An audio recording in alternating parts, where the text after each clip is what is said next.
A war begun for no wise purpose, carried on with a strange mixture of rashness and timidity, brought to a close after suffering and disaster, without much glory attached either to the government which directed or the great body of troops which waged it. Not one benefit, political or military, has been acquired with this war. Our eventual evacuation of the country resembled the retreat of an army defeated. That was not a newspaper report on this week's calamitous American evacuation of Kabul, but the report on an earlier Western engagement in Afghanistan, the First Anglo-Afghan War, and it was the words of the Reverend George Gleig, who wrote the first account of that war in 1843. And Dominic, some eerie parallels there, aren't there? Yeah, it's hard to resist the parallels. So that's one of the most famous military disasters in British history. It's our first great encounter with Afghanistan. Some listeners will know it as the stuff of the very first Flashman book. That's how I first encountered it.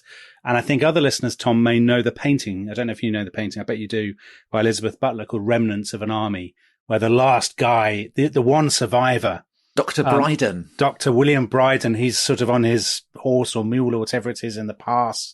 And he's the only one left. You know, nearly 20,000 men have been women and children have been killed, and him and Flashman, of course. Well, Flashman, of course. Flashman right. is the other survivor. But of course, this is the image of Afghanistan that is so current in the newspapers at the moment, the graveyard of empires. So the British tried and failed. Supposedly, this is the claim: the British tried and failed, the Soviet Union tried and failed, and now the United States has tried and failed as well. Okay, well, I think there is really only one person to get on to talk to us about the first Afghan war, and that is Willie Dalrymple, who was an earlier guest talking about his book, The Anarchy on the East India Company, which in a way is a kind of the prequel to the events we're going to discuss today. He comes with a slight health warning there, doesn't he, Tom? Because he is the holder of the Rest is History all-time record for speaking uninterrupted.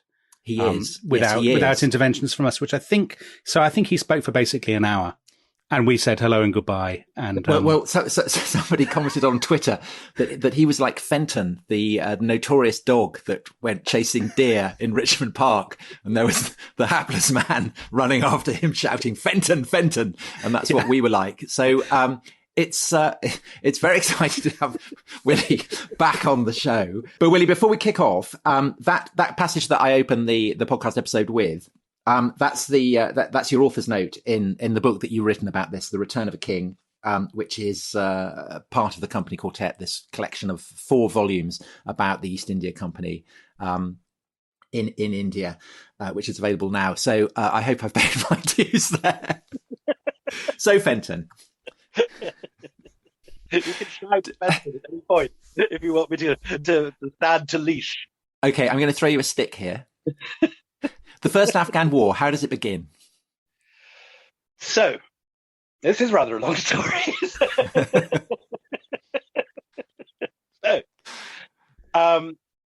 One evening in 1837, a man who you're, I'm sure, very familiar with, George Rawlinson, who's famous for translating the Behistun inscription, who's this Orientalist who'd been based in Persia as part of the East India Company mission to try and get cozy with Persia and to turn them against Russia, who were the East India Company's great rivals. And in the background to this is that over the previous 100 years, at the same time as the East India Company was expanding out of Calcutta to take over all of India and then marching towards the Himalayas. Same time as this is happening, in Russia, the Russians are moving south at a rate of 100 miles every decade. And by the 1840s, have reached what was called the Orenburg Line, which is just north of the great caravan cities of Khiva, Bukhara, Tashkent, which, as we know now, will fall to Russia in the 1880s and 1890s and in a later phase of the period. But at this point, in 1840, the East India Company has now occupied all of India, South Sutlej. The Russians are at the Orenburg Line, and everyone is eyeing the territory, the shrinking space in between these two expanding empires. And so what George Rawlinson sees one early dawn in 1837 is very important. He's riding from Behistun, where he's been literally in the middle of translating this inscription, built a scaffold to take all the cuneiform down and to. So this is the inscription left by Darius the Great back in the late 6th century BC. And this is kind of the Rosetta Stone of the Persian, because it also has Aramaic, and it allowed the translation to be made. And Rawlinson, who's literally been working on this the previous 6 months in all his spare time, has now been summoned back to work, so to speak, from this Orientalist sabbatical on the Behistun inscription, and is riding towards the Persian border city of Meshed, where the new Shah is about to try and invade the principality just over the border of his territory, which is Herat, previously a great center of Persianate culture for many centuries, but now independent of the Qajar kings of Persia. And there are Russian military advisors working for the Persians, and the East India Company are very unhappy about this. So Rawlinson's been sent off to observe the start of this campaign. And he's been riding from Western Persia because a war is breaking out. The normal post-horse system isn't working in the caravanserai, and he can't get his mount exchanged. So he's exhausted, his horse is exhausted. And at some point, just as he's heading towards Meshed, he actually falls asleep in the saddle. It's a long time since I've ridden seriously, and I don't know how long you probably stay asleep in a saddle without falling off. But when the moment comes that he does sort of nearly slip off the saddle in his sleep and wakes up, he realizes that his horse has wandered off the road and he's lost in these very dangerous borderlands. Now, even today, this is a place where opium smugglers work the heroin trade between Iran and Afghanistan. It's a place that has always been what we call in Scotland debatable land. It's the border territory that you just do not want to get lost in at any time, particularly in a war, particularly at this moment. So Rawlinson is quite frightened, and he wanders around in the dark, not quite sure what to do. He's not on a road, doesn't know where he is. And then dawn breaks over the Khoi Shah Jahan mountains, and he begins to orientate himself. You can see a valley, and he's heading towards it when he sees a cloud of dust coming towards him. And he knows there's clearly a large body of men heading towards him on horseback. So he does what any of us would do in this situation. He dismounts, he ties up his horse in a little overhang of rock and goes belly down to see what's coming. So it's kind of like we have the Wild West. This is the Wild East. This is the Wild East. And of course, because this has to be a movie at some point, Rawlinson is, as well as a prize-winning Persianate Orientalist, he's also a Secret Service agent working for British intelligence, inevitably speaking. And he's in touch with the British spy master Claude Wade, who's based on the Afghan border, and also Pottinger, who's based in Gujarat. These are the two East India Company spy masters collating information in Central Asia and Afghanistan, with the whole ring of spies, of carpet sellers, and so on, working. The Great Game. The Great Game. This in a sense, is where it begins. This is almost the moment it begins. There's a few spy networks, but there's actually been no action until this moment. And Rawlinson looks up and he sees these horsemen resolve in front of his eyes into the thing that every East India Company intelligence officer has been predicting, but has never had any evidence for. It is a party of Cossacks in full uniform with a Russian flag flying, heading over the border from Persia into Afghanistan. And there's a considerable number of them. And Rawlinson then follows them rather bravely, and having sort of shadowed them less successfully than he realizes, he actually stumbles across them, making a samovar tea in a gully somewhere just as dawn is coming up. And in charge is a multilingual, his direct parallel on the Russian side, who is a man called Ivan Vitkovich. Now, he doesn't know this, but Vitkovich is in fact a Polish Catholic who'd been sent off into exile by the Russians for writing anti-Russian messages on his blackboard in Poland in age 14. He's the only one of his school friends to survive the exile, where they've been put into hard labor on the steppe. And he's learnt Kazakh and all sorts of Persian and Arabic, exactly like Rawlinson has. And these two men meet each other, brewing up tea in the borderlands of Persia and Afghanistan. And they both pretend not to be what they are. They're both playing around. I think they end up speaking in French to each other, but they try, Rawlinson tries Chagatai Turkish. As you do. That's what does, Persian and everything else. And Vitkovich has all these languages. and realizes, in the sense, who he's speaking to, although he doesn't know the name of the man. And anyway, Rawlinson then turns his horse around. He goes straight back to Tehran, although he's been on the road already for whatever it is, a week. And a camel messenger is sent off to the Gulf. Steamships cross to Egypt. The telegraph, which has got as far, I think, as Suez at this point, it taps out the first Morse code, which crosses to Downing Street, and some chap runs up the steps of the Foreign Office and says the Russians have gone into Afghanistan. And so, Willie, tell us a bit about Afghanistan at this point. So, this is a sort of borderland, right? I mean, there are local rulers, but it's a pretty wild place. Am I right? It is a wild place, but it's actually not quite a borderland. At various points in its history, Afghanistan has been the center of many great empires. The Kushans, for example, ruled an empire which straddled most of the stans, Afghanistan, and northern India. It's not true that Afghanistan has always been this sort of graveyard of empires. The Mughals had it as a very, very successful summer capital. Today, when we think of Mughal summer capitals, we tend to think of Kashmir because it's within India and it's part of the same world. But in actual fact, Shah Jahan and Jahangir went as often to Kabul and played in the gardens there as they did to Kashmir.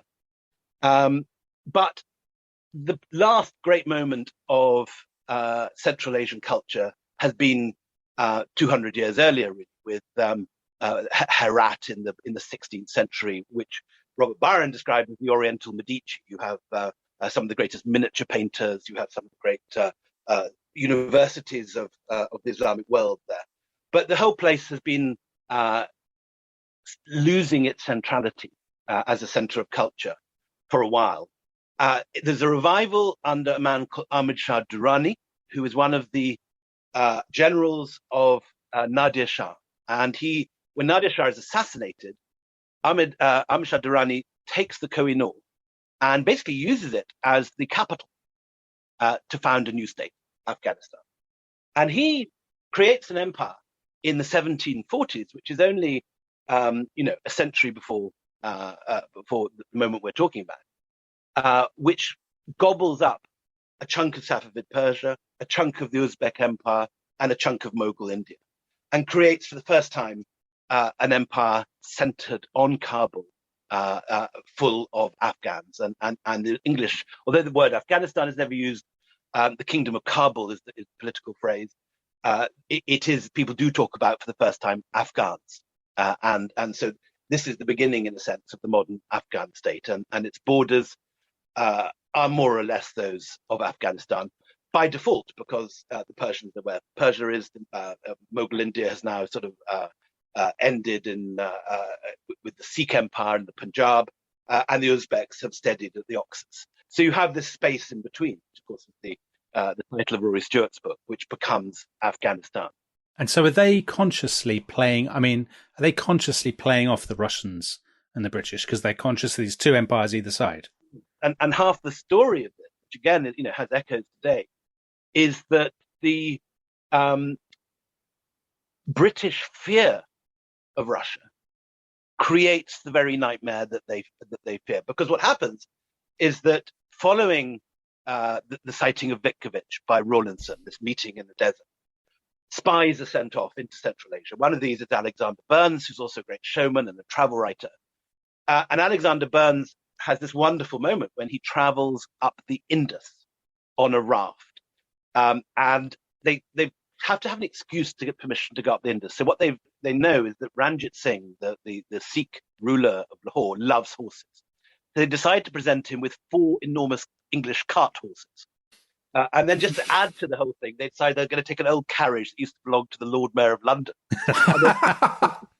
And they stuff it full of geographers from the Admiralty, who are busy taking soundings on the depth of the Indus and the flow charts and all the rest of it. So this really quite professional spying expedition is heading up the Indus on a raft, being popped at, shots being popped at it by local tribesmen, with Burns sitting beside the Lord Mayor of London's coach and 4 English dray horses who have been rather out of place. How has this not been made into a film? A wonderful story. And Burns, to fast forward, not only presents a whole body of espionage material to his paymasters, because he is a spy, but he also, as his cover, is the great geographer, and he writes a 3-volume account of his travels to Bukhara, which becomes a bestseller. He's received by Queen Victoria, who thinks he's very charming.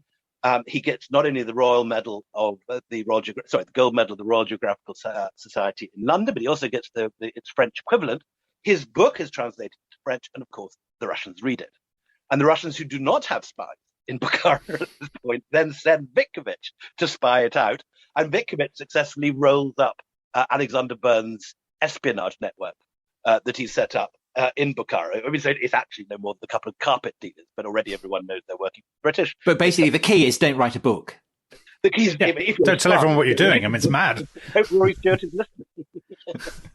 Anyway, so the British managed to create a paranoia in the Russians. I mean, there is a very generalized fear the Russians definitely are moving south, but no, the Russians do not specifically have their eyes on Afghanistan, and certainly up to this point, other than a brief moment when, again, another wonderful raft story, there's the famous moment of Tilsit, when Alexander, the Tsar of Russia, and Napoleon meet on a barge and plan to invade India together in 1810? 1812 is the retreat. So is it 1809, 1812?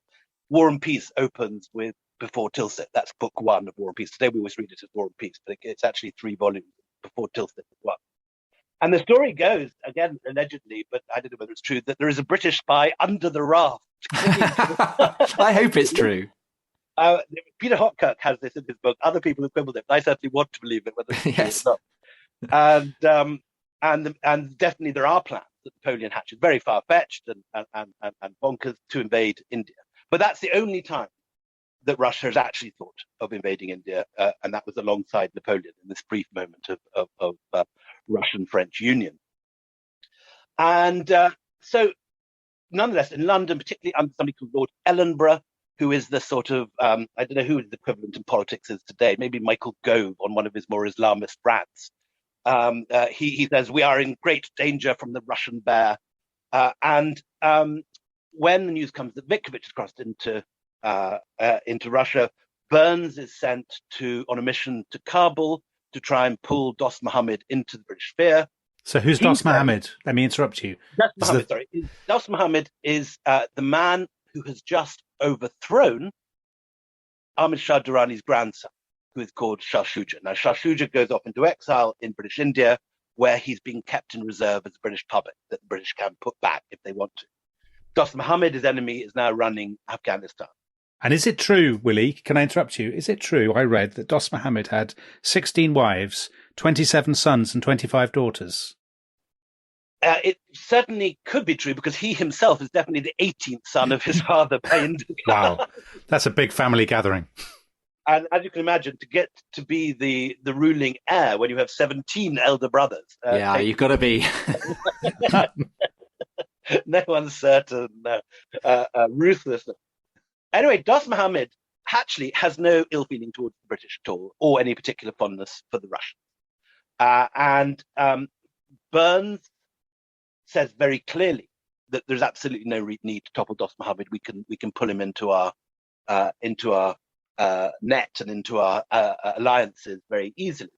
But by this time, Burns is the most hated man in India, because he has just come, got all the glory, met Queen Victoria, got the 2 gold medals, and all his superiors who've been working on the Afghan frontier absolutely hate him. They are green with jealousy at the success of this glamorous young man. And there's also quite a lot of stories that he's been sleeping with the women of Kabul and all this sort of stuff. So the 2 spy chiefs, Pottinger and Wade, do their best to rubbish everything that Burns is sending from Kabul. And in the end, a very bad decision that Dost Mohammed needs to be removed. He doesn't. And at this point, the East India Company doesn't even have a border with Afghanistan. They have to go through the Sikh Punjab. Ranjit Singh, the Lion of the Punjab, has an incredibly wonderful army trained up by ex-Napoleonic generals. He has fantastic cannon, which anyone who's in London can see, because they're now lined up on the lawns of Chelsea Hospital. if you go into Chelsea, you can see all these fantastic state-of-the-art sea cannon with all Ranjit Singh's insignia on them. And the army sets off. 20,000 men leave Firozpur in the Punjab. And with them are this fantastic camp followers. One general has 26 camels to carry his kit and a bath. There are 5 camels dedicated only to bringing the army's supply of cheroots. One camel carries nothing. 5 camels with cheroots. Is that possible? And one camel is entirely carrying eau de cologne for the officers. But makes you proud to be British. Best of all, they've also, of course, brought their foxhounds.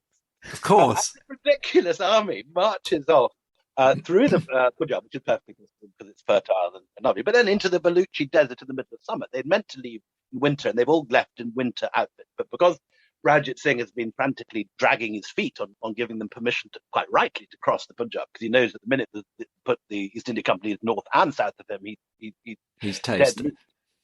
So they end up crossing the Baluchi desert in the middle of high summer, with temperatures reaching 50 degrees, and they drop like flies. Half the foxhounds die.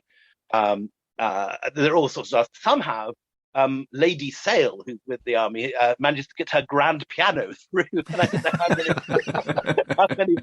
know how many camels have been employed by Lady Sale to get it up. But anyway, so this ridiculous. And yes, they have everything. So why is Lady Sale going? Willie, why is Lady Sale going? They have the eau de cologne, they have the shirts, but the one thing they don't have is a map. Right. So yeah, well, why is she going? Tom, that's a good question. Why does Lady Sale go, and why does she take... I mean, that's mad to take. That's just deluded to take a piano with you. Well, you have to ask Lady Sale. But she's going along just for the fun of it. She takes the grand piano because she wants to play it. Lady Sale is going for the fun of it, for the excitement of it. No, she's married to Fighting Bob Sale, who is the okay, right. And so she's a military wife. So there's, I think actually, in fairness, Lady Sale follows several months later. She's not actually on the advance guard, but nonetheless, she does bring a grand piano. Okay, I suppose it's like taking an iPhone or something, isn't it? Anyway, let's say they have 260 camels kit, 30 camels carrying cheroots, but they don't have a map, and they belatedly try and buy off the French Napoleonic general working for Ranjit Singh, a guy called I think Avatar Belay, one of the Napoleonic generals, sells them his sketch notes and sketch maps of Afghanistan that he's made on his journey from France. And the East India Company pays something colossal, like I think £25,000, which in 1842 is more or less like sort of £1 million for these sketch maps done on horseback by a guy with that surveying equipment. And so they get very lost. And there's a lot of, which way is Afghanistan? Go straight. and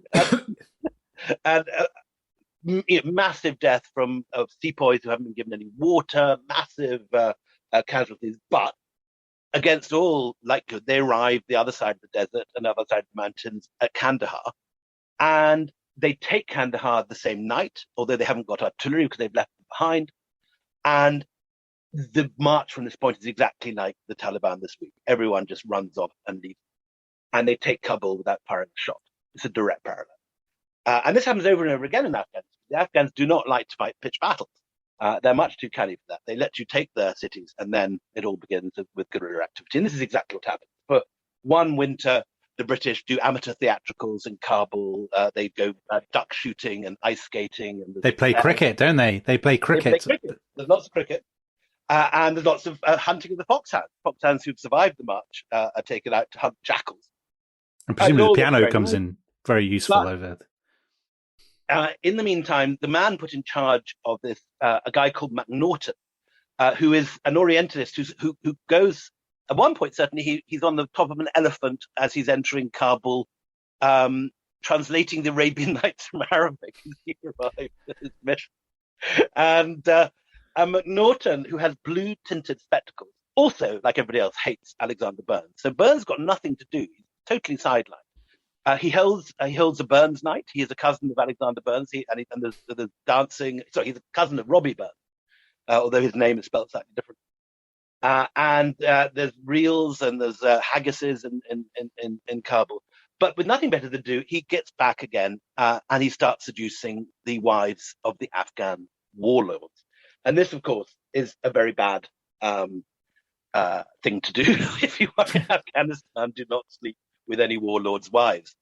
And this is literally what precipitates the rebellion. He takes the mistress of one of the tribal leaders called Abdullah Khan Achakzai. And according to one of the Afghan epic poems, which my friend Bruce Wannell translated to me about this, there's a passage where Abdullah Khan Achakzai summons his tribesmen and says, the English have ridden the donkey of their desires into the field of stupidity.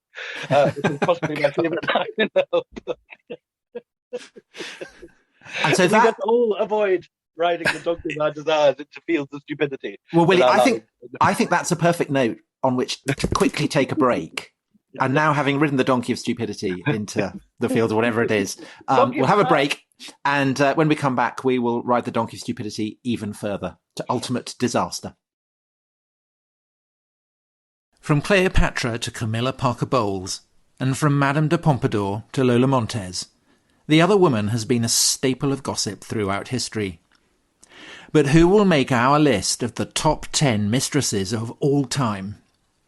Some of them are famed for their beauty, some for their political acumen, and some for their prowess in selling oranges. Glamour, sophistication, intelligence, savoir-faire.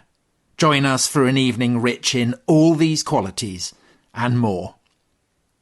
Dominic and myself will be at The Rest is History Live at the London Podcast Festival, Friday, September the 10th at 7 p.m. Tickets cost £12.50 and can be bought at kingsplace.co.uk. kingsplace.co.uk. See you there. Welcome back to The Rest is History. We have been riding the donkey of desire into the fields of stupidity. And what's going to happen next? I foresee disaster ahead. William Dalrymple, am I right? You are exactly right, Dominic Sandbrook. That is exactly what happened. So the Afghan tribes rise up, and quite a lot of the tribes had been very happy to support Shah Shuja, were pleased to see him back, but none of them liked this British occupation force. And the East India Company army has behaved as it would have done in Bengal. They've laid out, first of all, their tents, then afterwards the tents are replaced by wooden and then a few brick structures or stone structures on the plains outside Kabul, as if it was the plains of Bengal. Apparently omitting to notice that every single one of these tents is overlooked by mountains immediately on top and perfect sniper territory. And they're too busy fox hunting and doing Scots reels and all the rest of it. So that when the uprising breaks out, very quickly the insurgents steal some East India Company cannon, pull it onto the hills around the camp and start bombarding it. And it's a completely indefensible position. And then, as chance would have it, because this uprising was not particularly planned, it was started by Abdullah Khan Achakzai because his girlfriend had run off to Alexander Burns's house. The first winter snows begin to fall, the passes block up, and there's clearly no help coming from Calcutta or from the Punjab. Just a quick question about the army, Willie, that occurs to me. You described them as East India Company cannon. So is this definitely an East India Company expedition rather than a British national expedition?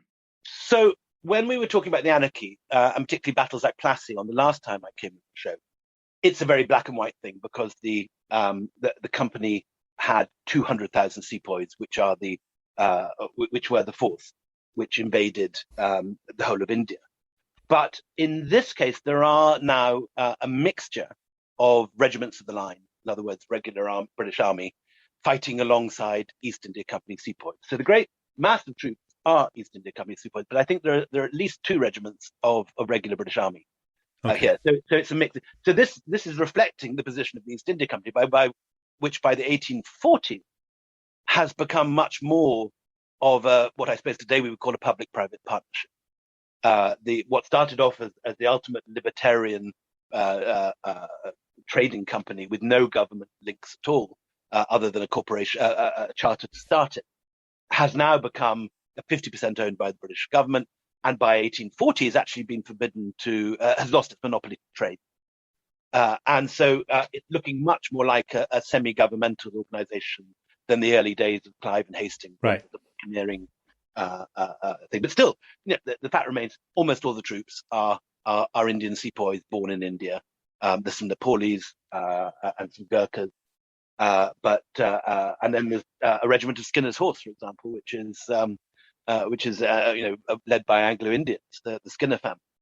But there are several regiments of the line. And there's a snobbery of hierarchy, and the regiments of the line of the British Army consider themselves in every way superior to the East India Company. The East India Company, however, speak Urdu and Hindi and feel that they're much superior to the British Army, who don't know what's going on locally. So there's lots of rivalry going on, and that is reflected in the response to the uprising, because the Elphinston, William Elphinston, who is the very dim cousin of the brilliant Mount Stuart Elphinston, who is a gouty veteran of Waterloo who hasn't seen action since 1815. We're now talking 1842, January. And his deputy, who's a man called Shelton, and he are on non-speaks. There's massive divisions, and it's a complete fiasco. Not only are the company defeated in battle on the few occasions they do ride out and try and take on the insurgents in the hills around the cantonment, they are running out of food. Lady Sale has now had to burn her grand piano for firewood because they've run out of heating material. They've eaten the foxhounds by the stage. Oh, that's very bad form. But the cricket bats are all right. Please tell me the cricket bats are okay. I think the cricket bats, I suspect, would also have been burnt. You know things are getting bad. Primary source evidence for that. So, anyway, there's obviously no option but to retreat. And it's now January 1842. And the Afghans seem to be dragging their feet a little during negotiations. And people are mystified by this because they think, they probably want to get rid of us as much as we want to get out of here. And it drags on for 2 or 3 weeks. Finally, the moment comes in January when they set off into the snow. And everyone knows this is not looking good. The passes are anyway almost entirely blocked. No one moves armies around Central Asia in the middle of winter. Because you can, freeze in seconds outside your tent. And what, of course, has happened is the Afghans prepared a whole series of barricades and ambushes, and they're just waiting for them. And within a few hours of setting off from the cantonment, not only have attacks begun on the column, but the cantonment has been burnt down and looted, rather like some of the scenes seen in Kabul this weekend of looting. The people run. Oh no! Exactly what happened to Bamiyan when it was deserted a month ago. Exactly what happened at Bagram Air Base when the Americans left it 2 months ago. The locals just ran in and looted it. Is exactly what happens in the British cantonment in January 1842. So the first night, the British are stuck in the snow, having snipers firing at them, and they can see behind them the flames of the cantonment, the light of the cantonment, flickering fires. And they know there's no retreat; they can't go back. But it's 5 days' march to Jalalabad. And Willie, what I remember from Flashman is that Elphinston gets shot in the buttocks, doesn't he? Well, that's so much with Flashman. There's an awful lot which is historically accurate, but a certain amount of license. Right. Okay. So that didn't happen. That's terrible. The one fact I remember isn't true. Elphinston is definitely wounded, but in the sources I've read, buttocks are not okay. explicitly. But yes, Elfie Bey, as he's called, is wounded, has a stroke, I think, probably in the middle of all this horror.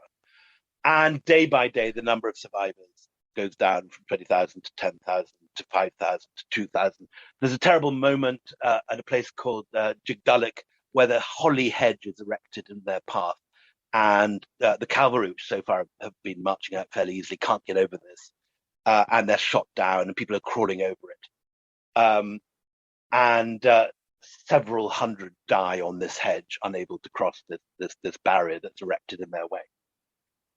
And finally, there's a bunch of lancers making the last stretch, and the 51st Foot, who form themselves into a square on the hill of Gundamuk, fight until their ammunition is exhausted, and then form a bayonet line There's a very famous painting of this, isn't there, Willie? Famous painting, exactly.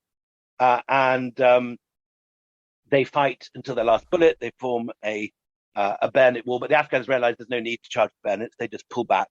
And one of the features of the war is that the Afghans have this very old-fashioned Mughal Jazail, which is a hunting rifle that Shah Jahan could be seen using to hunt deer. And it's a big, heavy, unwieldy thing, but it has a very long barrel and is accurate over a distance of about half a mile, while the Brown Bess musket fires only 300 yards. So they realize there's no need to take these guys on shoulder to shoulder. They just pull back and shoot from a distance, and every last man is killed, except for one guy who's wrapped himself in the colours. And he's taken hostage because they think he must be worth something because he's got such fancy coloured clothes on. And that is a guy called Thomas Souter, and the first British camp in Helmand was called Camp Souter after his memory. Anyway, this leaves some lancers who are cut down one by one by the last of the cavalry until only Dr. Bryden is left on his nag. And the reason Dr. Bryden survives is he has a copy of Blackwood's magazine. He's a reader. He would definitely have subscribed to the rest is history if he was around today. And he has a copy of Blackwood's magazine in his forage cap, so that when these two Afghan horsemen come for him, one of them shoots a pistol which misfires, and then he hacks at him with a sword, but it goes into Blackwood's magazine, which is sitting in his hat because he presumably wanted to read in the evening, and doesn't pierce his skull, and he alone of the British troops makes it through to Jalalabad. In the days, did Blackwoods use that as a kind of advertising slogan? Should have done. Read Blackwoods; it'll keep you alive. It's the kind of thing the TLS would do, or London Review of Books, or something. Contrary to the myth, he's not the only survivor. He's not even the only white survivor. Several other troops straggle in after him. Bizarrely, a Greek shopkeeper who'd been running this sort of kebab shop at the cantonment has hidden in a cave and comes in with a bottle of ouzo a week later. And there's a whole bunch of Nepali Gurkhas who have just gone up some valleys and are completely happy with the temperature and are completely used to surviving in the hills. And so the Gurkhas sort of reappear about a week later in perfect order with their medal shining and all the rest of it. And then some of the Hindu sepoys turn up a year and a half later at the Kumbh Mela in Hardwar, having walked all the way home. So he's not, in fact, the only survivor. Okay, so two people to what their fits. So Lady Sale, along with all the other several of the other ladies, not all of them, by many are killed. But Lady Sale, along with several others, are taken hostage, and then there's protracted hostage negotiations. And basically, at the end of the day, there's a swap. Dost Muhammad, who had been captured, or rather given himself up earlier, has been kept in some in the British hill station of Mussoorie in the Himalayas. Dost Muhammad is brought back, and the man negotiating is Dost Muhammad's son, Akbar Khan, who is a young, handsome, sort of movie hero type, who's led this resistance and planned the Holly Hedge at Jagdalik and all the rest of it. And Dost Muhammad is brought home. He makes an agreement with the British that he will not allow the Russians in, and otherwise he's allowed to come back unmolested. And you end up at the end, and Lady Sale and the others are swapped for him. And they haven't been molested. There are several other. They've been looked after well, have they, or have they fared in captivity? Kept very well, including my direct forebear, Colin Mackenzie, who's dressed up in Afghan dress, making a great sort of. He has lots of self-portraits painted when he gets home in Afghan dress, all this sort of stuff.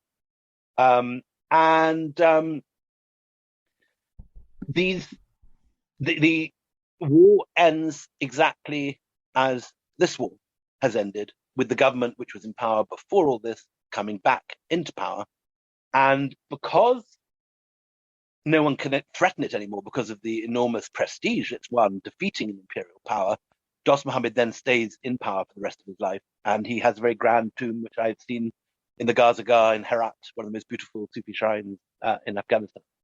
And Willie, what about Shah Shuja? So Shah Shuja, who is the hero of my book, Return of a King, the king in question is Shah Shuja. And Shah Shuja is a very attractive character. He is a poet He keeps his nerve when the uprising breaks out in Kabul, and when the British flee and desert him. He's holed up in the Bala Hissar, having defended it very admirably. He's an extremely brave man. He's persistent. His flaw is he's too grand. He doesn't. He makes everybody stand in his durbars, which was the Mughal style, and his mother is Mughal. But is not the manner the Afghans used to. They're used to sitting down on a carpet all together in a tribal jirga. And this egalitarian mode is what makes Dost Muhammad so successful. He doesn't play grand.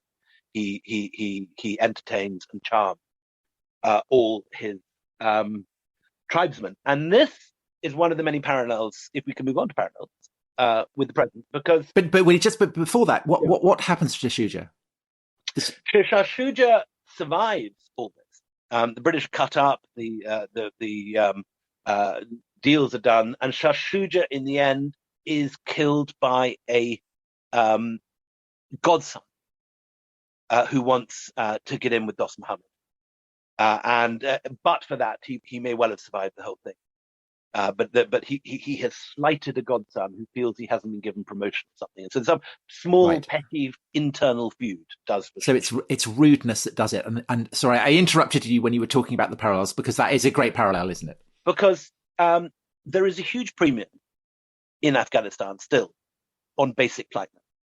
And this was one of the great qualities of Hamid Karzai, who would make every Afghan, particularly any tribal elder who'd come in from the countryside, he would give them time. He would talk to them. He would. So he was the first president of. He was the first president. Installed in what, 2002? Yeah, in 2002. But the important point, as far as again this war is concerned, that we're talking about, is he is the direct descendant of Shah Shuja.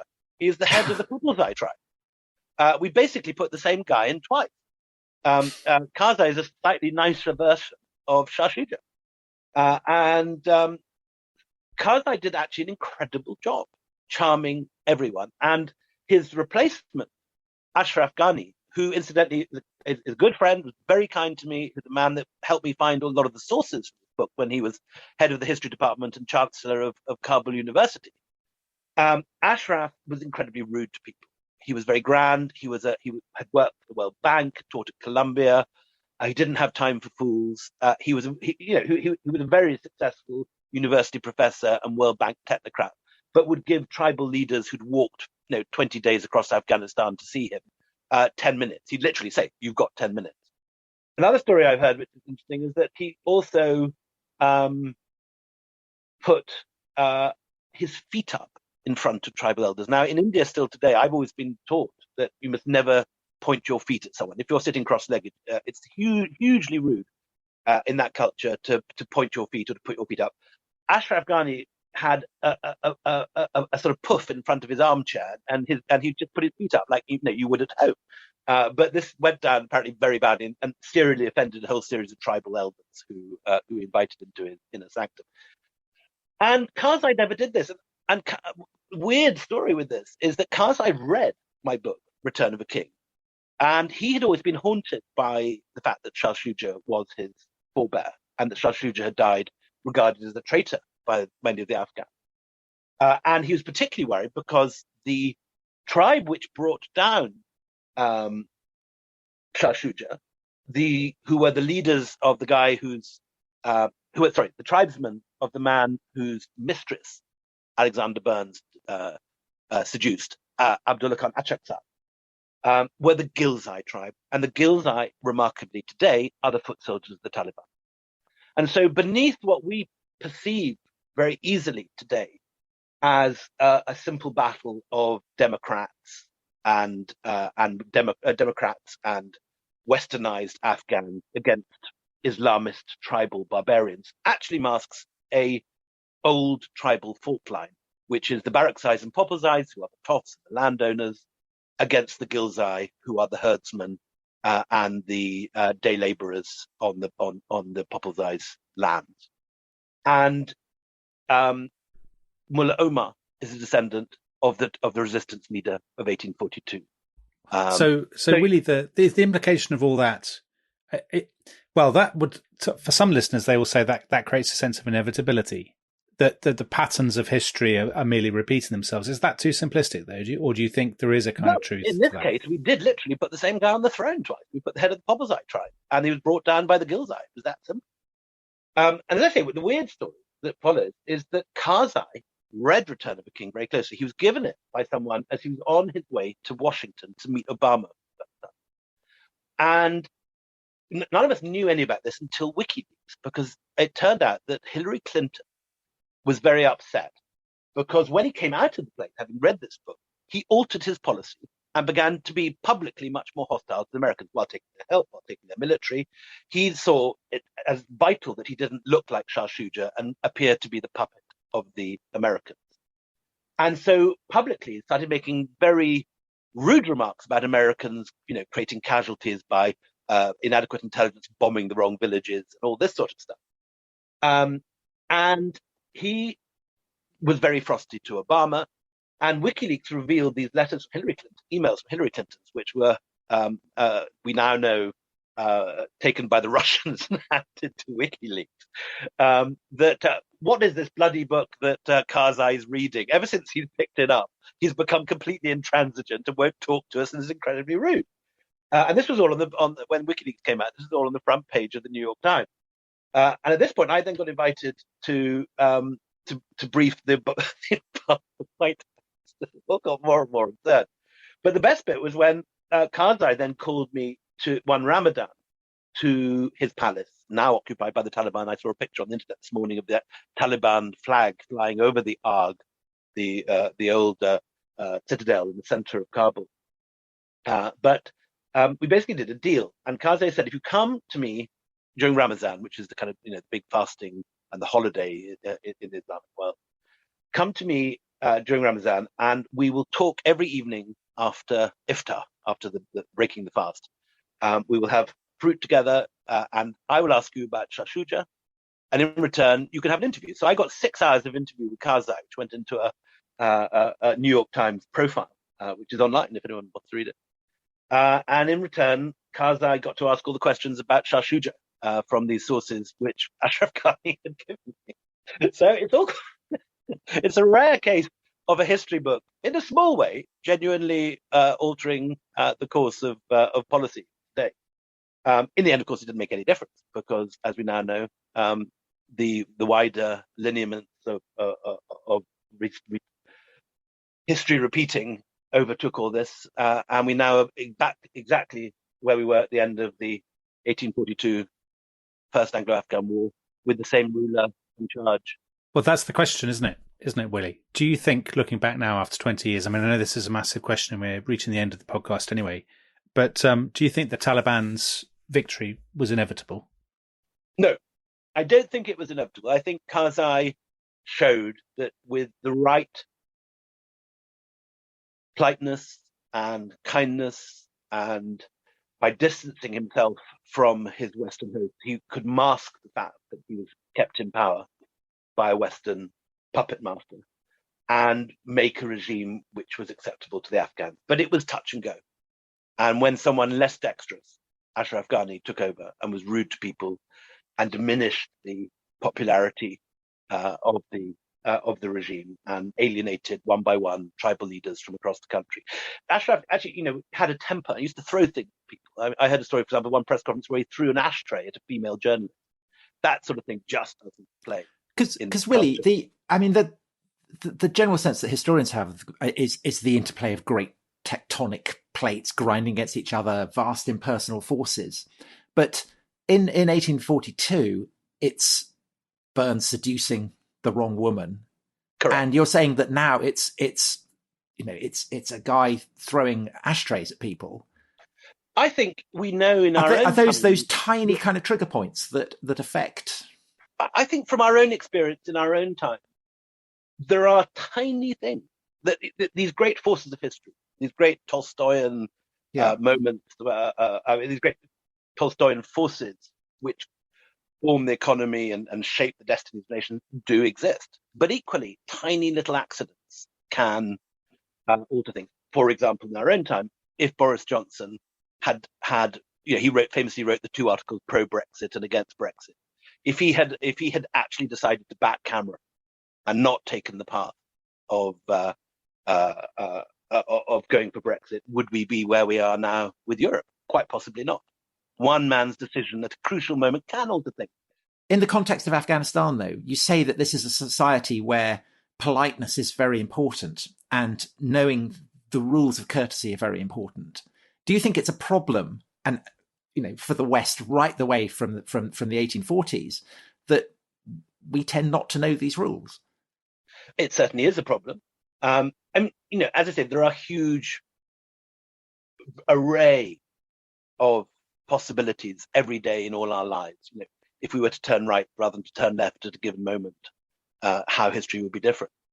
But yes, I don't think that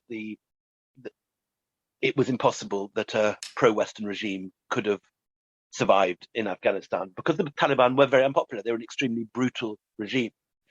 This regime now, though, is regarded as incredibly corrupt, and it's rather like the Islamic Revolution in Iran in the 70s. There is a huge number of people who feel that a small elite have gobbled up corruptly huge sums of money. There are stories circulating in Kabul now that Ashraf Ghani's car was stuffed with cash, and they couldn't get it all in the plane he escaped in, and a lot of the money was left on the runway in Kabul. 3 or 4 people have told me the story. I have no idea whether it's true or not. But the fact that enough people believe these stories creates an atmosphere where the regime that has just ended was seen to be corrupt, greedy. Ghani's nephew left in a Learjet with an Instagram post saying, trying to leave the I saw that. I can. That sort of thing creates massive upset with poor people who have not got their hands in the money pot, who are not eating the honey. And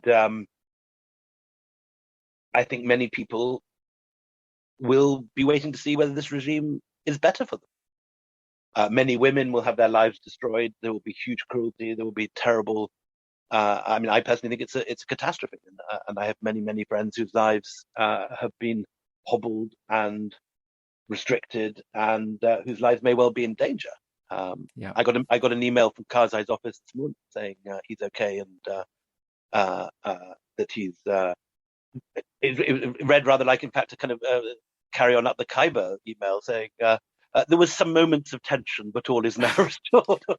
Right. Well, we'll hope for the best. What a somber note on which to end. Incredible sang-froid. But many people's lives will be deeply damaged by this. Whether this regime manages to solidify itself and hold together like Dost Mohammed managed after the catastrophe of 1842 when he came back into power, remains to be seen. Already, certainly, the Taliban have proved to be far more disciplined and less fractured than we all thought they were. The idea was that this was a bunch of disparate hooligans and fundamentalists in the hills, incapable really of cohering and managing a coordinated campaign. But that was clearly very wrong. It's been an extraordinary military success. So a bit like the way that the various tribes in 1842 got together to absolutely seal the doom of the British retreat. Exactly that. Although again, there were all sorts of tensions and tribal rivalries within the resistance that the British were but they held together. Yeah. Okay. Well, that's an yeah. incredibly somber note on which to end, and again, an absolute tour de force of historical explication. Yeah. So, thank you, Willie. Thank you. You retain your record. Yeah, you definitely retain your record. Could I? There's just one other note on which I'd like to end, which is it's not to do with Afghanistan, but it is to do with Iraq, where Western forces also intervened and left a lot of damage. And it's a walk that I'm doing on the 23rd and 24th. So that's next Monday, if you're listening to this as it comes out. And next Tuesday, walking 50 miles in 24 hours. And that is partly in aid of Yazidi refugees, religious minority in Iraq who still can't go back to their homes, who are suffering terribly intense. So any sponsorship you could give me on that would be hugely appreciated, and you can get the link on my pinned tweet at Holland_Tom. So many thanks for that. Thank you, Willie, for allowing me to do that. Thank you, Dominic. Another appeal at this point. Rory Stewart's Turquoise Mountain Foundation has issued an appeal for Afghans who are in difficulty at the moment in Afghanistan. Okay. Rory Stewart's Twitter site is easy to find. There aren't any other Rory Stewarts, and the details at his pinned tweet at the top of his thing. But a very, very worthy cause. Yeah. Yeah, thank you, Willie. That was absolutely fascinating. So that ends our Afghan duo, and we will see you all next week for more The Rest is History. Goodbye.